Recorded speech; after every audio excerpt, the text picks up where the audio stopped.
Are you ready to immerse yourself in the unique and oh-so-fascinating culture of Japan?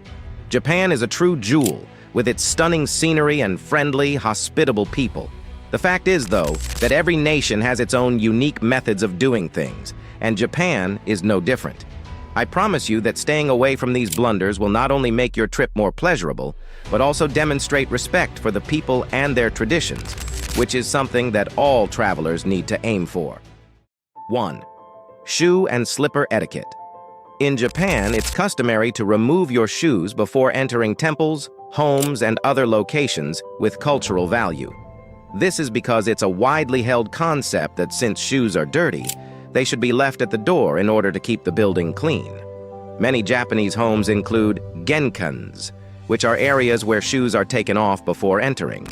All you have to do is replace your shoes with the slippers your hosts will typically have waiting for you at the door.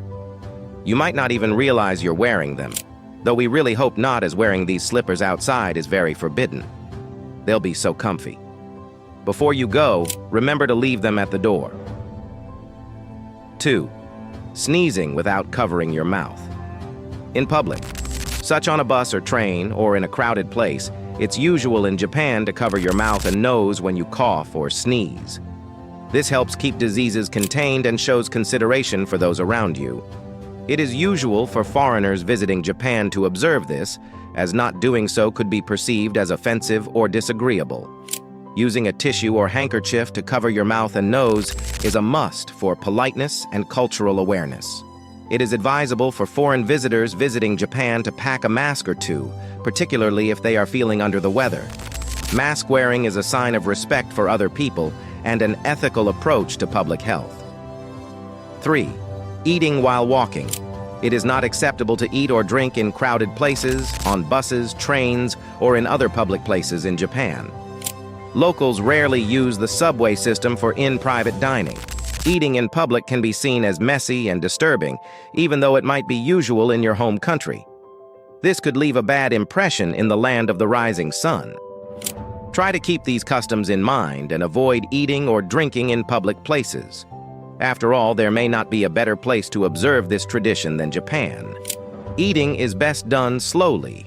Remember that food preparation is seen as an art form in Japan and that manners and etiquette are highly valued there. 4. Not respecting personal space in crowded places. In Japanese culture, regard for others' personal space is highly prized and limits are respected. A small personal bubble exists for most locals. You may have noticed that Japan's rush hour is often congested on trains and buses, and you may be annoyed by the incessant throng of people. When it's feasible, try to respect other people's personal space by avoiding touching or pushing them. 5. Improper handling of chopsticks. There are tight guidelines and traditions around the use of chopsticks, which are a common and significant aspect of Japanese dining culture. If you try to use them appropriately and adhere to local dining customs, you'll be able to avoid making a cultural faux pas. Avoid making frequent blunders, such as grasping the chopsticks excessively tightly, pointing them at someone, shifting food from one plate to another, and waving them around. When not in use, pay attention to where you put your chopsticks. These are the top 5 things not to do in Japan. Japan's modern neighborhoods and bustling markets truly provide something for everyone. For more travel tips and stories, don't forget to like, comment, and subscribe. I appreciate you watching, and I'll talk to you later.